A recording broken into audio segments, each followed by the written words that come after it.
luck, be a lady tonight. Las Vegas learned early how to satisfy any appetite.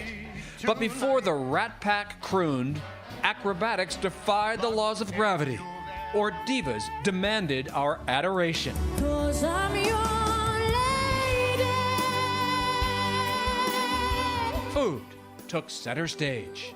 Now an American tradition, the all-you-can-eat buffet started here. Part smorgasbord, part trough. It's worked for Vegas since the early 1940s, when El Rancho Casino opened the first Vegas buffet. Cost $1. By the 1950s, most major casinos offered midnight chuck wagon buffets. They wanted them to not go home when they got hungry at night. Come here, play, eat here, go back and play some more.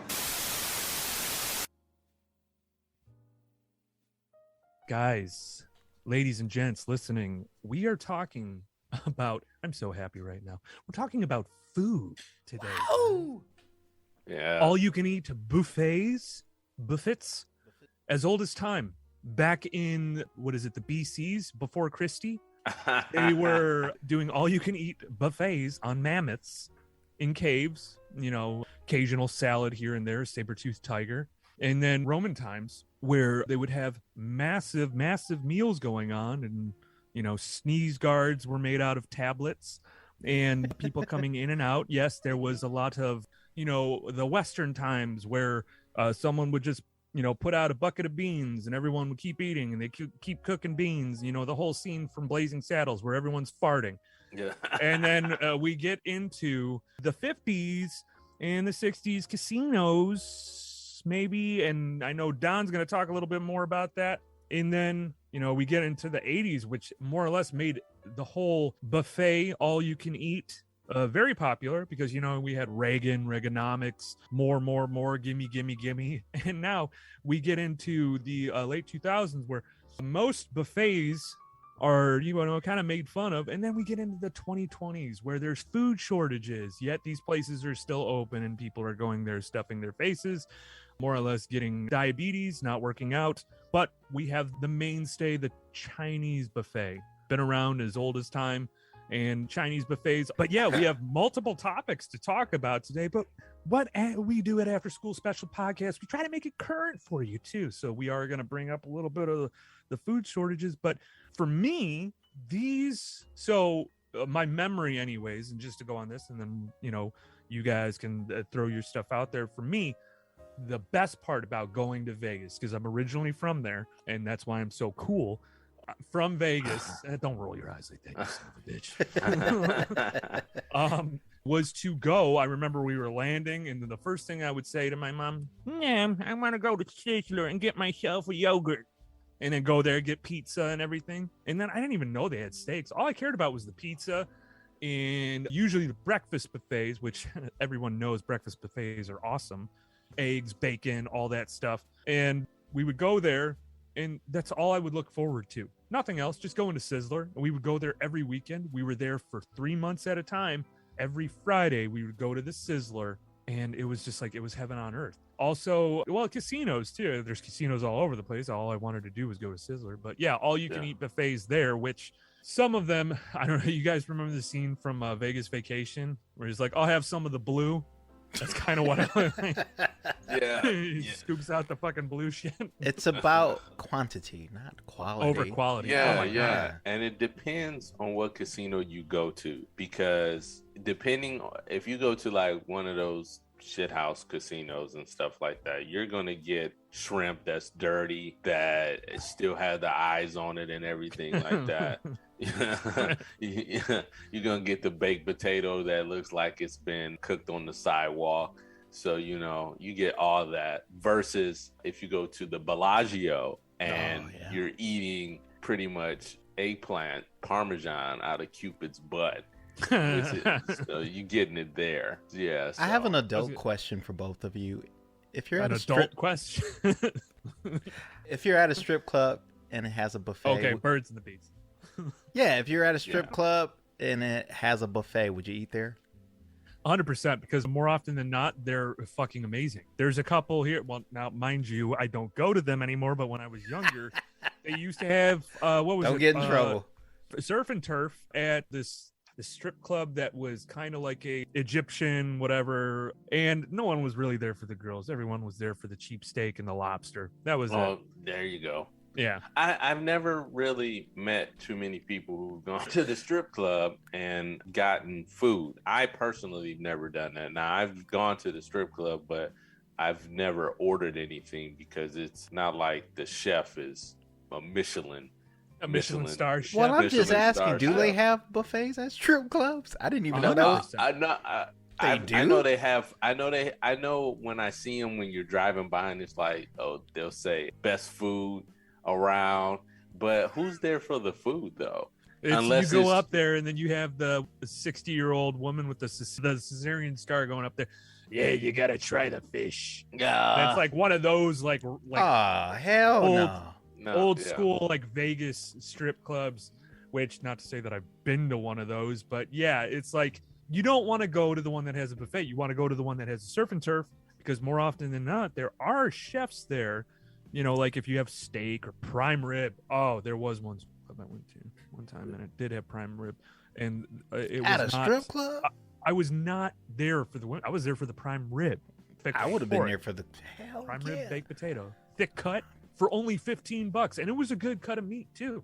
I bet it not was. anymore though. Inflation. Yeah. Oh, dude, that sounds amazing. Did you put a tip like on the plate or in the like? I gave a bigger tip meat? to the chef than I did the woman that was grinding on me. So you had a woman grinding on you as you were eating your steak? She was trying to, but I'm like, come on, get off of me. I'm trying to enjoy this right that's a good time. You got, I can just imagine Aaron with steak grease on his face while the woman is like... Yeah, no, as I'm eating and I'm like, get off of me. I don't want this. I want the steak. I'm here for the prime rib. Be gone, wench.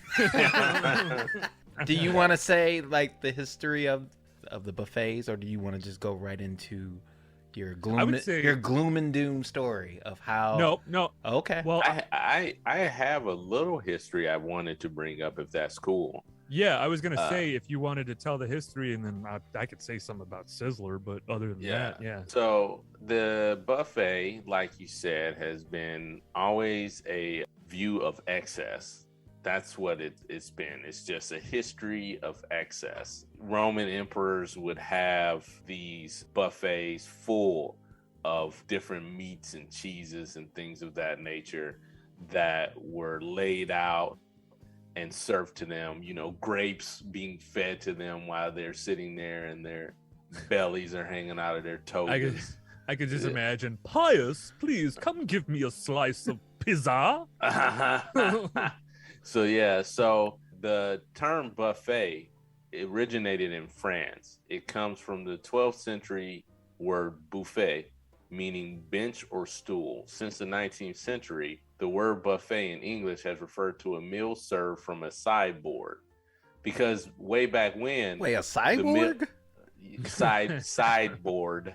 Oh. Yeah, it's fucking Terminator giving you shit. Terminator. No, it'd be Van Damme in the movies, Sideboard. Yeah, so it's usually that carving board that has that hunk cut of meat with cheeses and vegetables and all kinds of stuff sitting right there. So you have that. History provides us with many images of gods and nobles, royalty and rich, even esteemed biblical figures bathed in bread and meats, grapes and wine, gold and silver, sharing momentous occasions, sharing communal dining, and sharing rewards reaped from the wealth of abundance.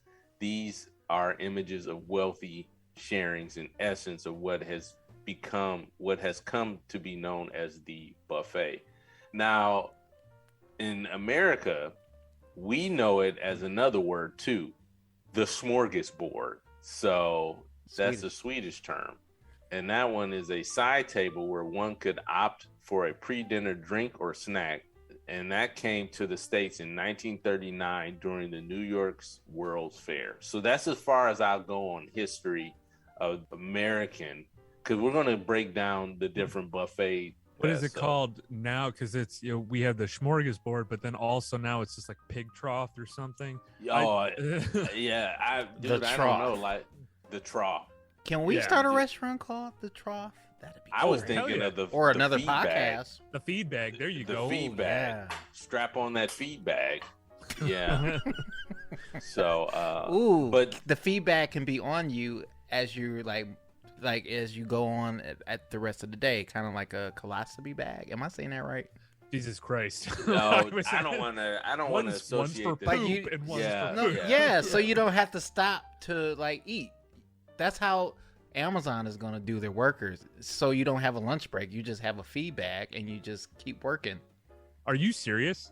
Is that a real thing? Don't it sound real though? It does. Well, yeah. We have, like I said, we have one of those prisons set up like right over there. It looks like a prison, and it's an Amazon distribution center. Yeah. I'm like, I wouldn't be surprised if they did that. Like, you would get marked down for productivity if you stopped to have lunch. Yeah. I think that would be. Yeah, I could see that being an issue. Why didn't you grab your feed bag? 1, 1, 2, 3, 4.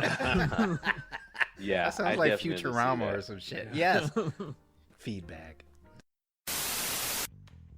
Hey babies, you liking the show? Well, thanks. Leave a 5-star rating and a comment, please. Do you want to see the guys' faces? Well, they got YouTube videos. It comes out every Wednesday before the episode comes out on Friday. You can watch this podcast on any major platform you listen to.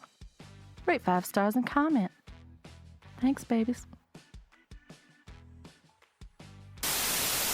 But Don, you had some insight into the first person who created the buffet. Yeah. So, well, you already said about the Swedes bringing the smorgasbord to America, and the first credited with creating the first all-you-can-eat buffet was born in actually Canada. Anyway, his name was Herbert McDonald. Herbert McDonald in 1945, a manager at the El Rancho in Vegas, started the first all-you-can-eat buffet. And it all started because it was some angry customers at like the slot machines. And Herb had this bright idea to just go back in the kitchen in the casino, bring out a platter of meats, cold cuts and stuff, and present it to like these customers that were starting to get a little angry. And that kind of calmed down the situation. And as a result, he got the bright idea, like, why don't I just start a whole, basically what we would call buffets now, to keep not only the customers happy, but to keep them in the casinos longer. And this guy was the forefather. And he was, like I said, credited with the whole concept. And not only that casino, the El Rancho, started that, but it obviously is a copycat type of thing with business. Other casinos copied that as well, and that continued until there was multiple restaurant chains across America that copied that model. And the thing about it, and we'll continue to talk about this wasn't really a great business model. Like, it worked for the casinos because it was continuing to keep customers in the casino, so they're going to make their money back. I read, I think this was mentalfloss.com. It said El Rancho lost money on its Buckaroo buffet. That's what it was called. But gained back by promoting customer loyalty and roping in new patrons. Pretty soon, other establishments, like I said, along the strip were copying the idea. But it spawned a buffet bonanza across the U.S. with restaurants like Sizzler, Hometown Buffet, Golden Corral, and numerous other models at the concept. And this guy was Herbert McDonald was such a visionary. Like, he was a golf fanatic. He started the first golf Pan Am. He pioneered the first format in the late 50s. He called it the Sahara Invitational PGA event. And he was like one of the first people to do all that. So this guy, he is the downfall of America. This a Canadian is an agent of chaos, and basically gave everyone in America type 2 diabetes. Actually, you know what? Like, I've realized something on these podcasts, everyone, real quick, not to subvert, but I stereotype a lot. But it's the okay type of stereotyping when it comes to white people. Well, at least you didn't say Canadians. You didn't doom a whole. Oh, you can be Country. whatever, your laws are messed up, you guys are too nice, those kind of stereotypes. No, this guy slowly destroyed America over time, and that's now right. Look at everything de-evolving. Yeah. Well, That's like all I I have said, to it say was a about that. poor. As we'll talk about it later, it's always been a poor business model, but we'll talk about that a little bit more. But this guy was credited, a Canadian. Yeah, Alberta. Canada. Canada. This doesn't happen to be one of, you said Herbert McDonald. It's not Yeah. one of the originators of a McDonald's. That's what I thought at first. I'm like, oh, If that was shit. the case, I'd be like, yeah, no, he's trying to give every American heart disease, that piece of shit. He's trying to kill us all. That's what he's doing. Well, it started off with cold cuts, but it eventually evolved into other things, obviously. But Yeah. yeah, it was just really just a model just to keep the customers to shut the fuck up. No, I'm kidding. To keep them in the casino. And the casinos now, they evolve their practices by pumping in oxygen to keep you awake in these casinos. You ever notice that? Like, damn, man, every time I come in here, I feel great. I feel great. Time just flies by, dude. Yes. It just flies by. And you do get hungry, which leads you to going to the buffet. Yes. So, and I think the star of the buffet in most places is the prime rib. Mm-hmm. That is the star of the buffet. Getting the prime rib. And I'm hungry right now, and I got I keep looking at Don's background, and I'm like, God damn it. Yeah. Shit back. I don't even know what it is. It doesn't actually even look like I don't know food, but what it looks it is. delicious. I would devour all that shit. That's always the star, dude. Like going there to get that cut, and then the chef asking you, do you want a little pink with it? You know what I mean? Or What does that mean? yeah. Oh, I know what it means. Oh, Yeah. Do you want it rare? Do you want it okay. rare? Do you want it rare? I want a little pink, So- baby, Yeah. with all the juices. Yeah. I was thinking of something else.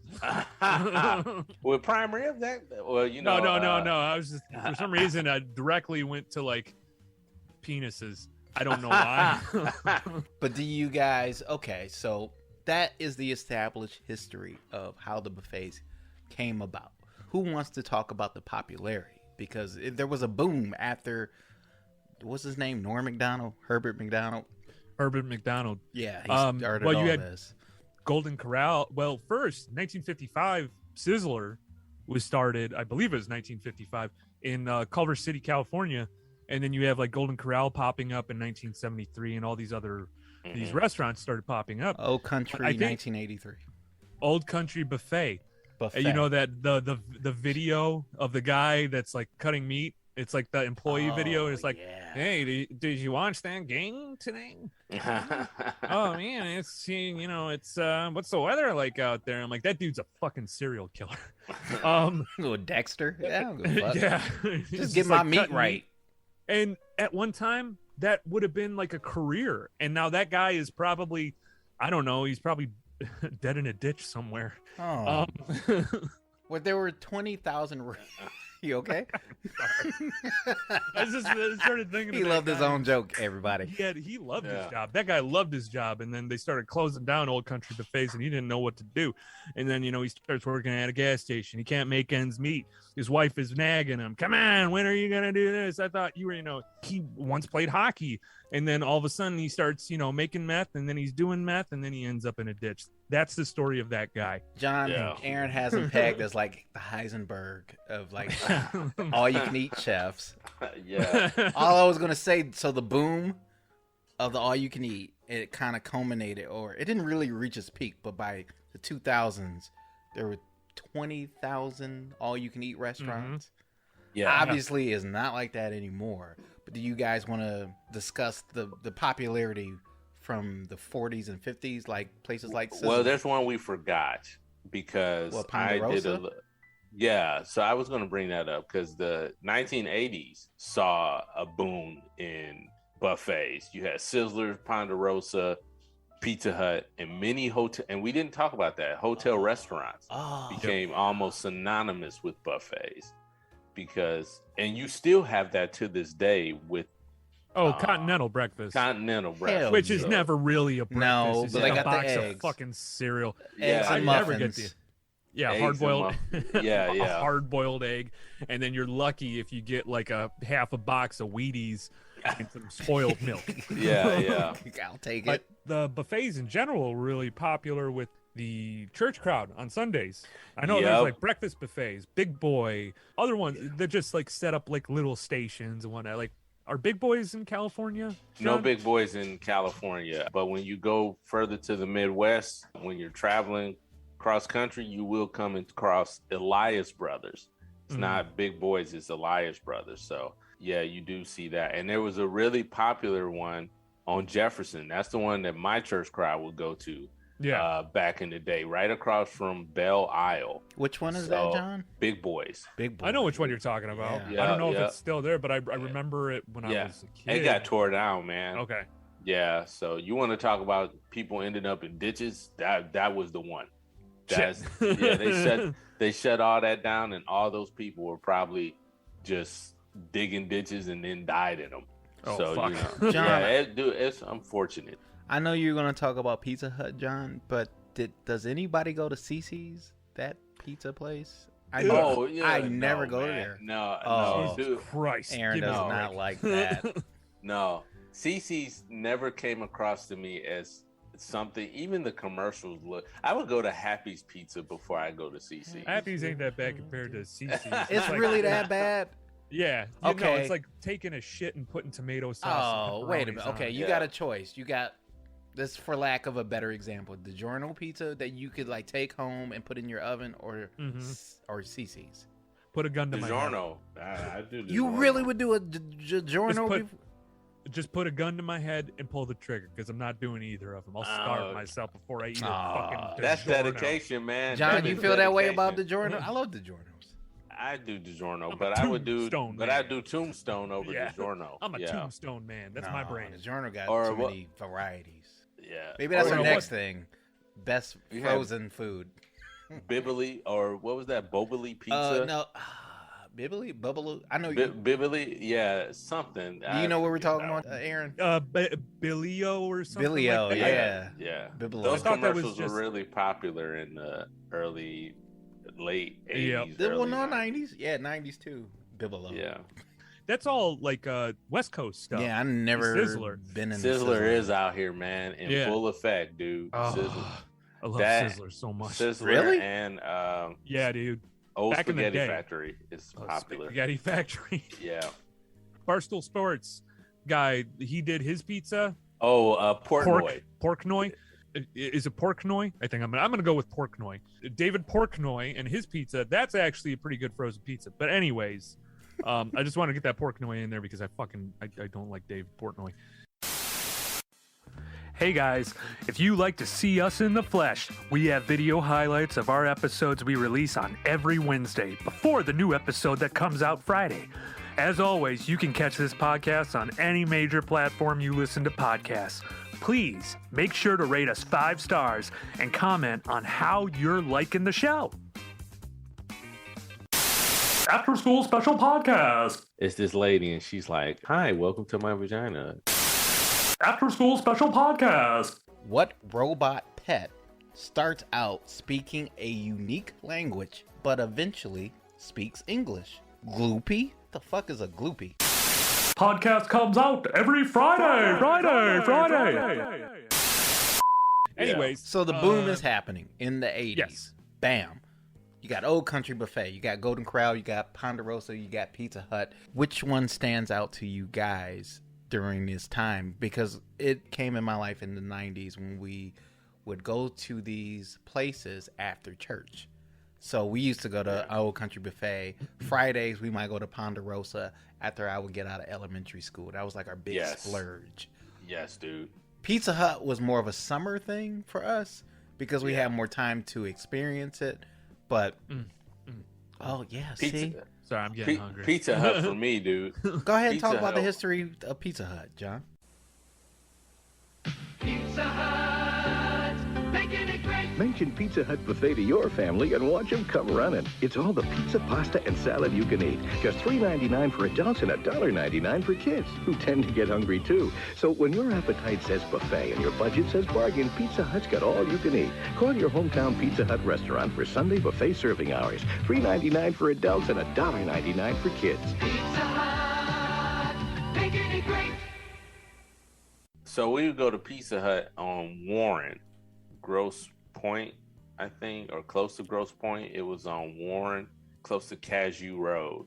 And we would go there. We would have our buffet. And like I said, they really catered. Pizza Hut was the only, Little Caesars did do it for a while, but Pizza Hut was the only place that really catered to the kids.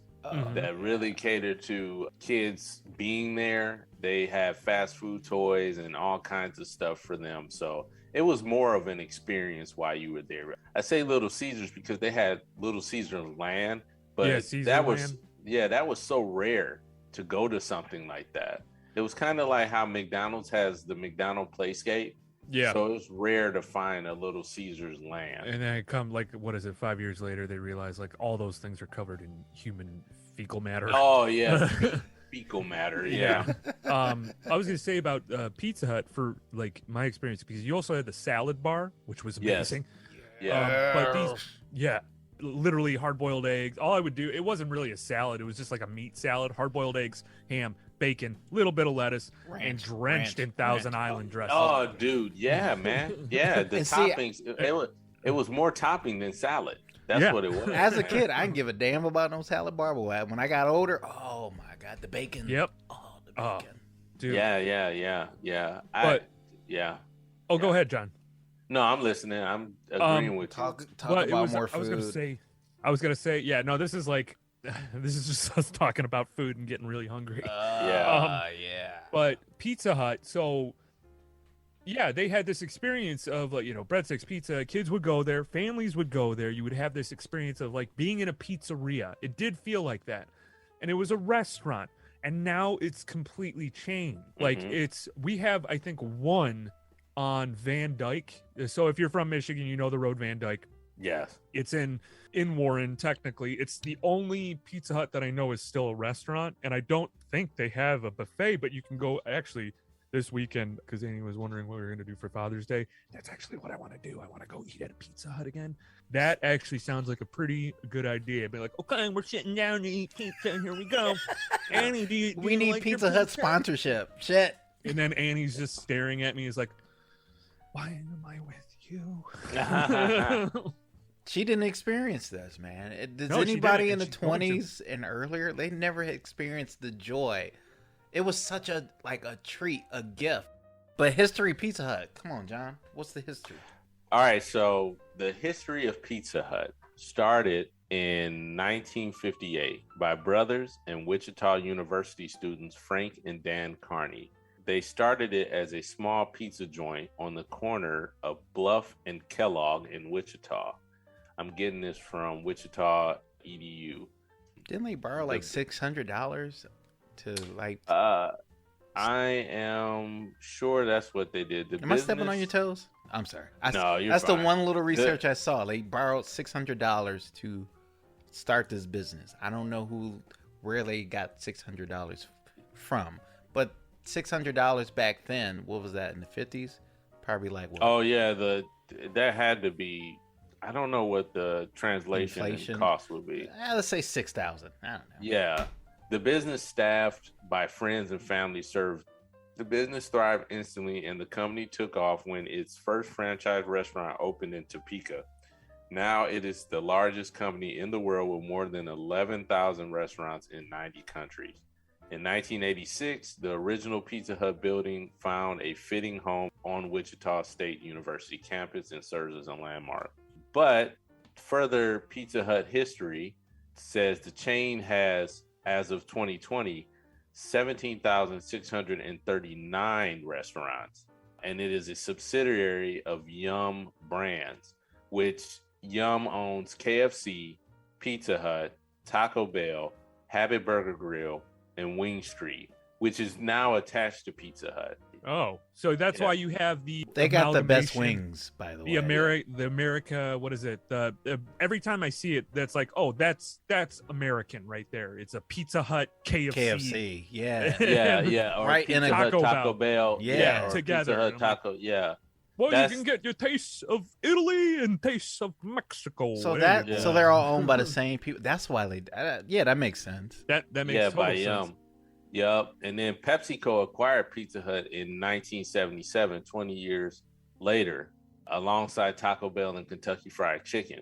All three restaurant chains became a new company named Tricon Global Restaurants. The company assumed the name of Yum Brands on May 22, 2002. Yeah, the concept is family-style dine-in location, storefront delivery, and carry-out locations. A hybrid location that has carry-out delivery and dine-in options. Some full-size Pizza Hut locations have a lunch buffet with all-you-can-eat pizza, salad, dessert, and breadsticks, and a pasta bar. Pizza Hut has other business concepts independent of the store type. And like I said, man, you could go in there, you could get your pizza for lunch, and I love that pan-style pizza. It's just so good. It tastes good. The pan is where it's at, man. I don't know what you say. Yeah. Like I don't like thin crust. I've never liked thin crust. But well, as we kind of progress here, Aaron, you want have me to any? do Sizzler? Yeah. Oh yeah, dude. Well, I can do Sizzler. All over America, a quiet revolution has been taking place. More and more, both parents are working and raising families. Life seems to be moving faster than ever, and Americans have rediscovered, are redefining what's really important in their lives. They want quality in their personal life, in their business life, in the goods they purchase, and in the food they eat. They want good, basic home cooking, quality food, and they want choices, variety, all at a reasonable price. Americans want value.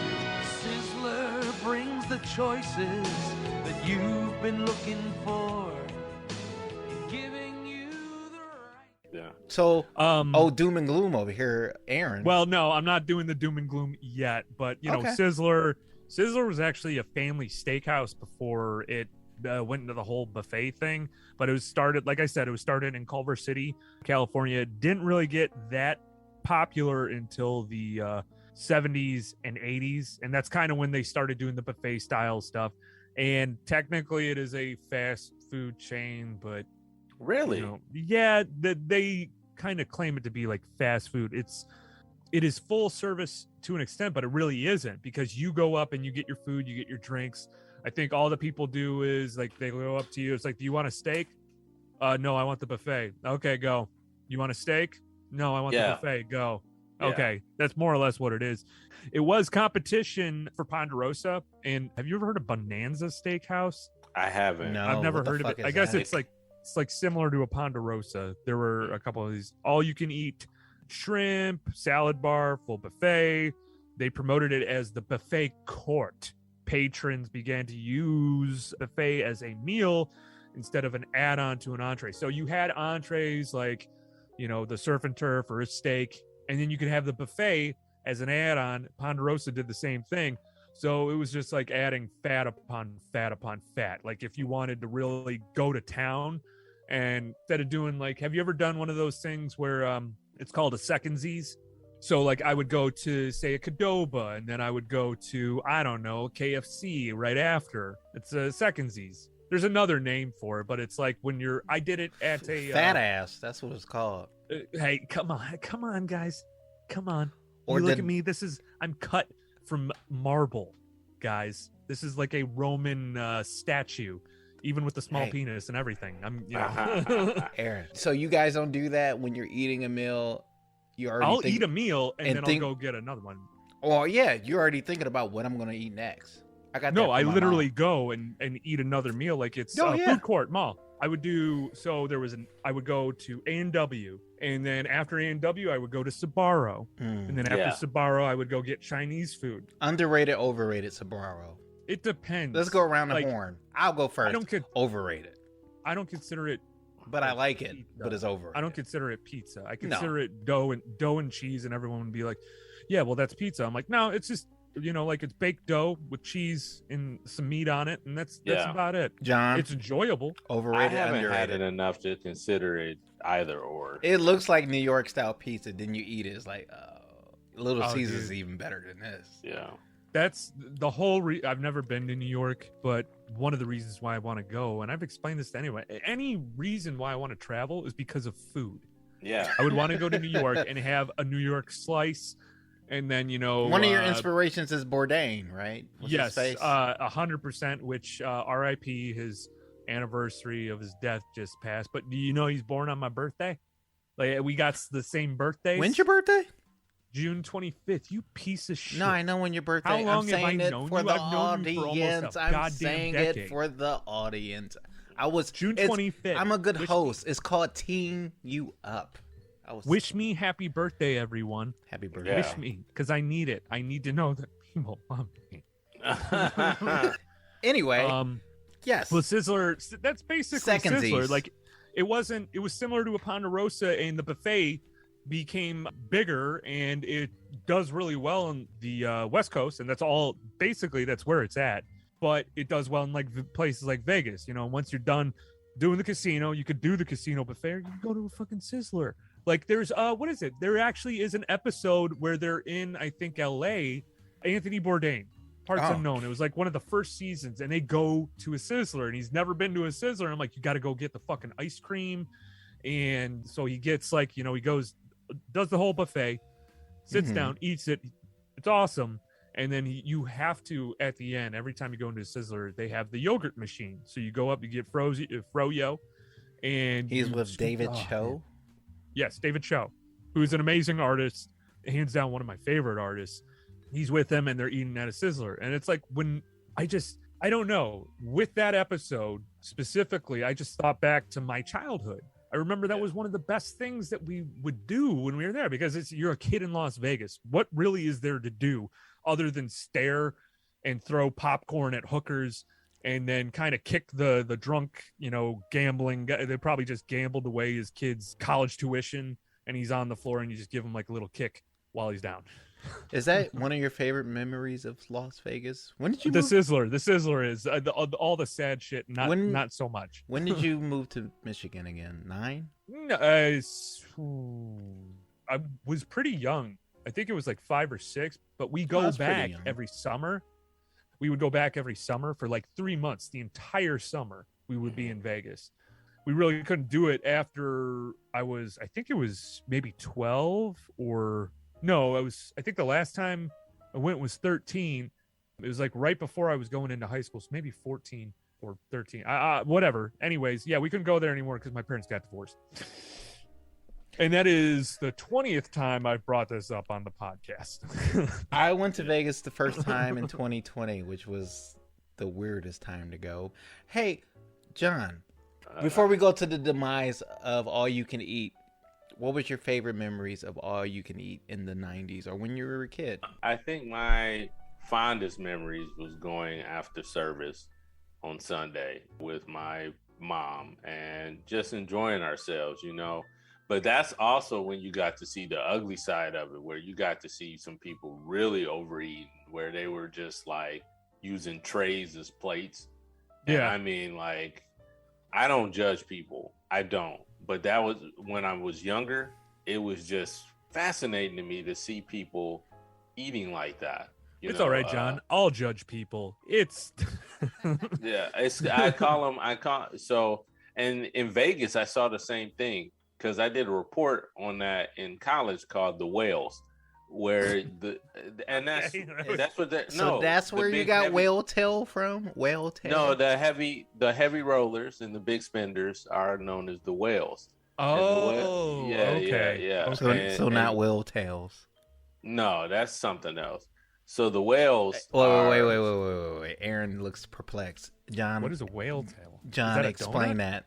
John, explain. Whale tail is like when girl is wearing low-rise jeans. Okay, I got it. I got it. This is why we do this show. Yeah.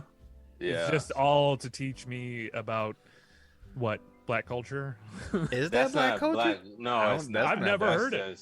I didn't never heard until he said whale tail on some of these episodes. Whale tail. Yeah. I just want to learn.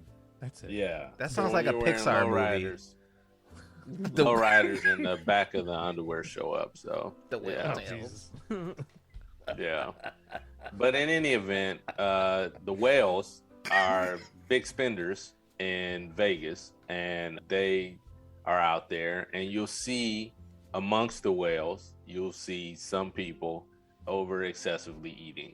So it's always fascinated me when you see that, because I'm like, man, you know, there's no way they can eat all that, but they eat all that. So I was gonna say modern day Sodom and Gomorrah, I guess technically, if you're going for like the biblical sense, it's excess.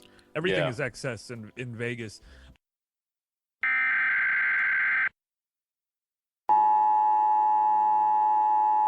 This is not a test.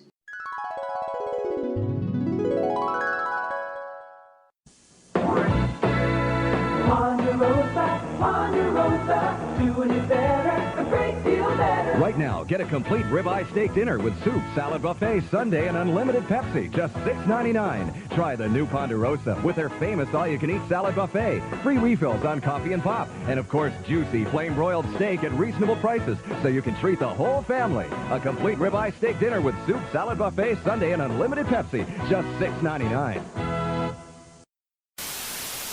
Why are so many people drinking Diet Coke and seeing Steve Martin and Daryl Hannah's new movie, Roxanne? It's as plain as the nose on your face. Just for the fun of it, just for the smile of it, Diet Coke, just for the cool of it, the love of it, the taste of it, Diet Coke, just for the style of it, Diet Coke, the number one of it, just for the fun of it, Roxanne and Diet Coke. Well, let's get into the demise real quick. According to Gallup poll, the 42% of adults polled said they attended church in 2008. That's what it was. So 42% of adults said they attended church.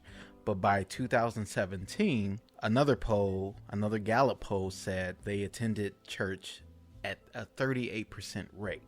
So that's down 4%. Which means less people going to church means less people going to these buffets. Now, is that a good correlation, though? Because some people still... Because a lot of these people going to these buffets, they were going after church. Yeah, but I'm wondering, though, how is this being polled? Like, is it polled against black churches, and is it polled against white churches, or how is that? A Gallup poll is everybody. Yeah. As far as I know. And it's not only, I only bring it up because we brought up church, but it's not only church goers going down, but as far as like healthy eating choices going up in the 2000s, like people wanted more healthier choices. Yeah. Kale, the discovery of kale in the late 2000s. Yeah.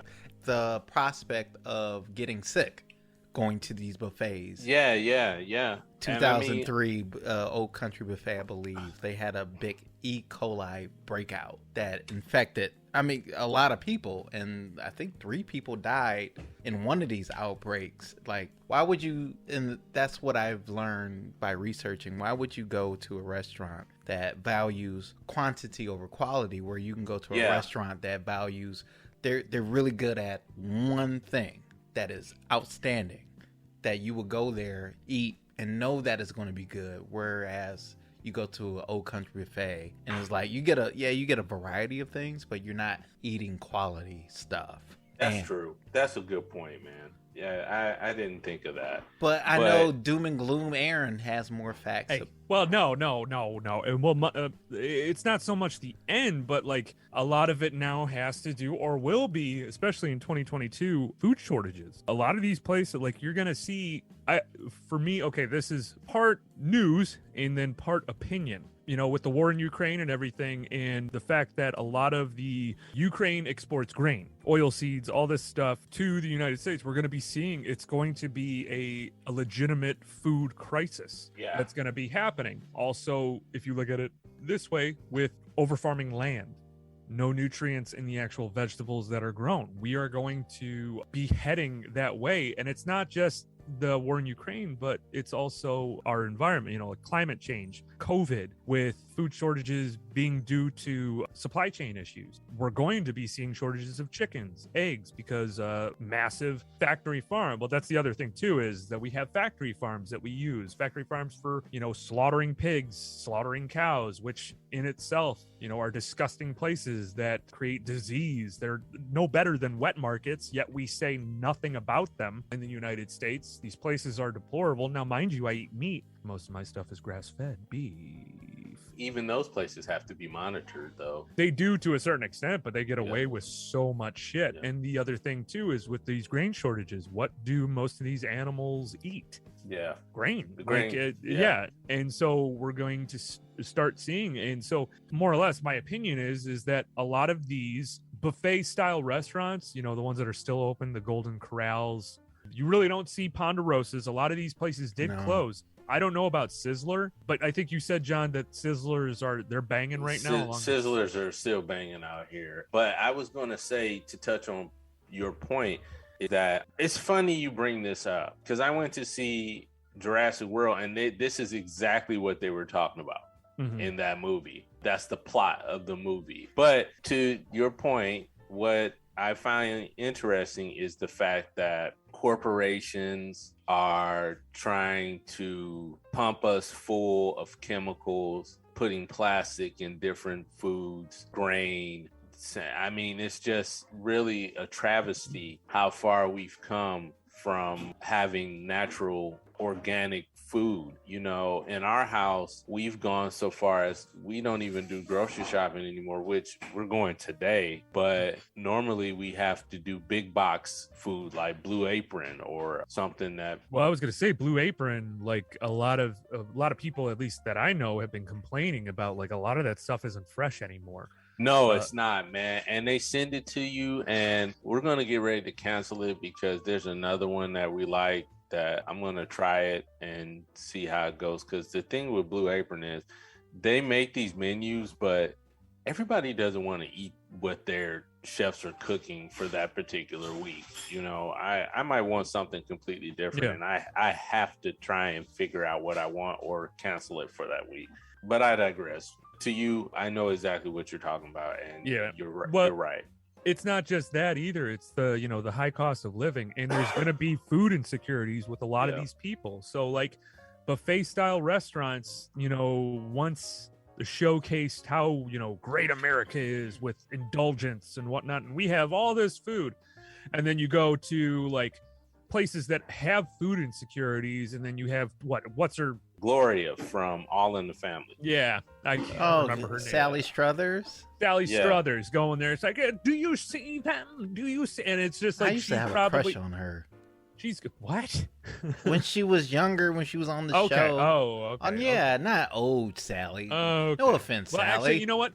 Sally Struthers is she was in another show that I just started watching. What is that called? Oh, Gilmore Girls. If you haven't watched it, I absolutely love it. I'm down with Gilmore Girls. No, I watched all that. It's of course you did. It's my comfort show. And, so you got food shortages. You got church attendance down. You have cost of living crisis. You have E. coli diseases. People passing on diseases because those tongs, as I mentioned, at these little, if you're watching audience in the video, you use these tongs. People are using this shit all the time. Customers not washing their hands or with COVID now and everything, it's completely COVID. changed. I'm not even bringing that up. I mean, like, even before COVID. Which I'm curious. No, I didn't give a shit before COVID. I wanted to know what the buffet attendance went down to with COVID. I'm curious to know. When Golden Corral has been able to kind of stay afloat. Weirdly enough, Chinese buffets, not to go, but like a lot of the people that go there are usually Trump supporters, and we all know what they were saying before. I don't know. That's right. Yeah. See, I stereotype white people. That's just my thing. According to Cheddar.com, like regular restaurant costs, 33% of the money goes to staff, 20% goes to rent, 5% you'd be lucky to make a profit. 10% market and 33% is food. Whereas like buffets is like 33% food, 25% is for the staff, 20% rent, and 10% market. So it's like a lot of the money is going towards food in the buffet, whereas a regular restaurant is a little bit different. So the business, we already talked about that. The business model was already flawed from the beginning. Yeah. Because it's really sitting on a house of cards. Like if one thing goes bad in a buffet, like if people get sick, then they're screwed. I mean, that can happen in any regular restaurant, but I was gonna say restaurants for the most part, their margins are razor thin, but specifically buffet style restaurant, it's even more so. It's even more so. The fact that they've been able to last as long as they have, like there's Golden Corral for some reason is because they adapted. They adapted, but 100%, I don't think that's real food. That is allegedly, I don't think it's real food. I'm not saying that their Golden menu Corral was more updated as opposed to like an old country buffet, Ponderosa. It's like it was more geared towards the more healthier option. Really? Society, as far as like, because organic has become a thing. As far as like, I think 70% of groceries across America they have an organic presence in grocery markets, which you can slap organic on almost anything. Well, I was going to say with the invention of kale in 2016, most restaurants, I don't know. I think I never heard kale until 2016. But the whole organic thing too, and having, plastics in our food and whatnot. The fact that these, like they're saying, well, now we offer organic. Well, what the fuck was I eating before? When they say organic, I think it's more of these are free range and they're not. They are, what is the word I'm looking for? Cage free. But at the same time, that I scratch my head. They don't have as my partner just said, they don't have the hormones in them that would be in the other chicken. Like Foster Farms is a popular chicken company out here. Mm-hmm. They serve food that does not have steroids in it. Chicken. They're big on no chicken that has been pumped full, because most chicken has salt and water pumped into and they're big on that. And then it has like rib meat or something in it. What the fuck is rib meat? Yeah, it's not breast. Some things will say like, hey, this is 100% breast meat, while if you look at Tyson will say this is 100% rib meat or something. And I still eat it. Oh, hell Tyson yeah. is good. Tyson is good to me. I'm going to get Tyson after this. I like to make a slight modification. According to cheddar.com, buffets, it says it invests 45% of the money in food, 25% on staff, 20% on rent, and you'll be lucky to make 1% profit. Wow. So the margin of success is so fucking razor thin. And the old country buffet couldn't survive that, along with, like we said, church attendance being down, as far as like, of course, the pandemic, and even before that, it's just the bunch of E. coli outbreaks and safety citations. And also, like I said, people want more alternative, more updated, healthier choices for their food. So Golden Corral has kind of curtailed that by doing that. But I was gonna say, like, this is what I'm kind of like angry about. Is like You're angry about this? No, we ate food, what we thought was like real food our entire lives, and then all of a sudden they slap organic and cage free on it. What the fuck was I eating before? Bullshit. I think what it was more about accountability. It wasn't. You're right. Like that's actually probably the best explanation I've heard. Yeah. From anyone, is the fact that it's accountability and making sure that I just like with that, the whole organic, and I buy almost all my meat, my red meat if I'm getting it, and chicken from Force of Nature Meats. Force of Nature, reach out to afterschoolspecialpodcast.com and we'll promote you every single time. After School Special Podcast plus force of nature. We have the meats. Wait, no, someone already uses that, right? Arby's uses that, but I'm sure they're healthy. Yeah, Big Montana, dude. Come on. I'm telling you, man. I did have their Wagyu burger the other day, but damn, was that good? It was good, dude. And fucking Hardee's. It's not like Hardee's got this Jurassic Park rib meat shit that I want to get. Oh, baby. Oh yeah, prime rib burger. Oh, but did you have that, doggy? I haven't had that, but I was gonna say that burger, the Wagyu burger, reminds me of when McDonald's back in the day tried to go with 100% all beef, and that was they do that Big and Tasty. They had the Big and Tasty Don't burger. they do that for the quarter pounder?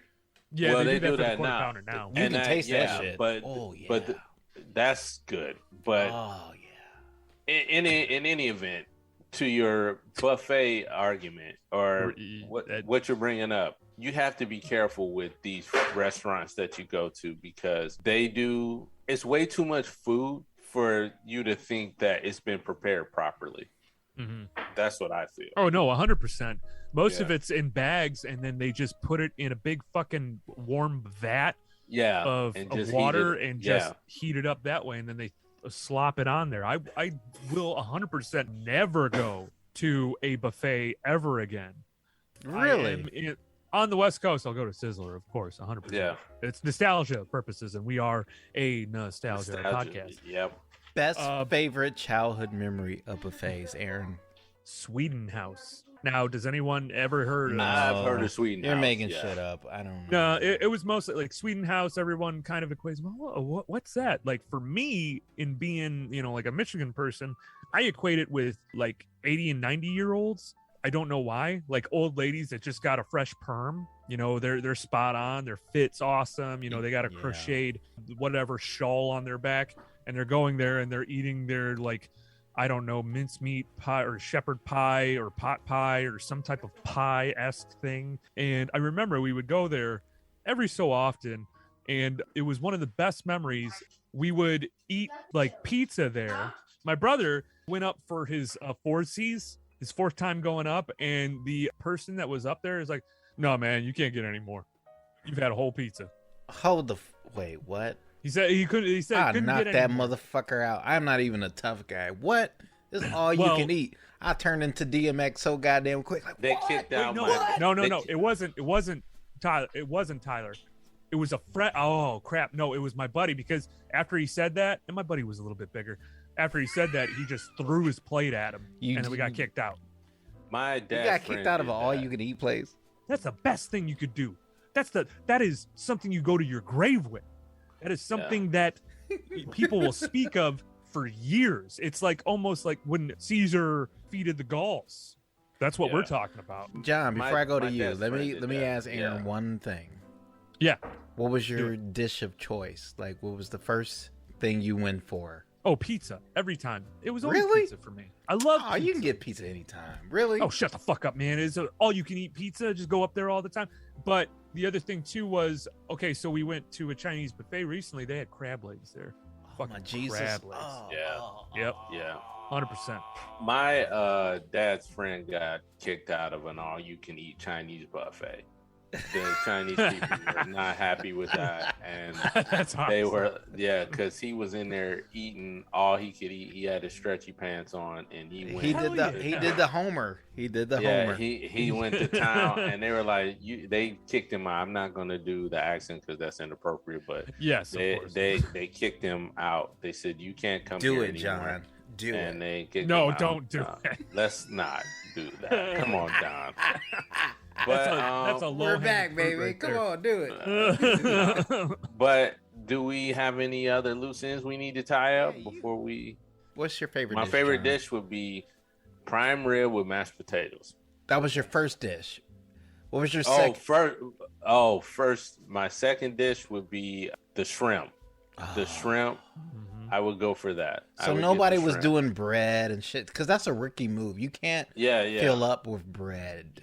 Why would you get bread? Rookies. Why would rookies. anyone? Yeah. Rookies. You got to get the mashed potatoes with gravy. That's a little risky. And real quick, I was gonna say before Don, you say yours, to go back to kale. Okay. Kale was used as, you can see it right in your picture back there. Kale was used as a garnish that you would put food on. That's what kale was. And now kale. Is this kale that I'm putting? I think that's kale. I think that's for the video audience. Kale or spinach. Yeah. Or E. coli. I can. Nah. It was the thing that they put, like, if you go to Big Boy, it was the thing that they put right next to whatever, I don't know, they put your hamburger on. It wasn't even lettuce. It was just kale. That was kale. And people eat that. It's bullshit. And the demise, like I said, this food was just out there for too long. And it would cause problems, of course, with diseases and whatever. But that caused the demise too, not just customers coming in, touching the tongs and shit like that. It was people who worked there who weren't even washing their hands and putting this food out there or fucking around with the food and contaminated it and getting people sick. And that caused the decline, along with lower church attendance, like we were saying, John. But your second plate was shrimp.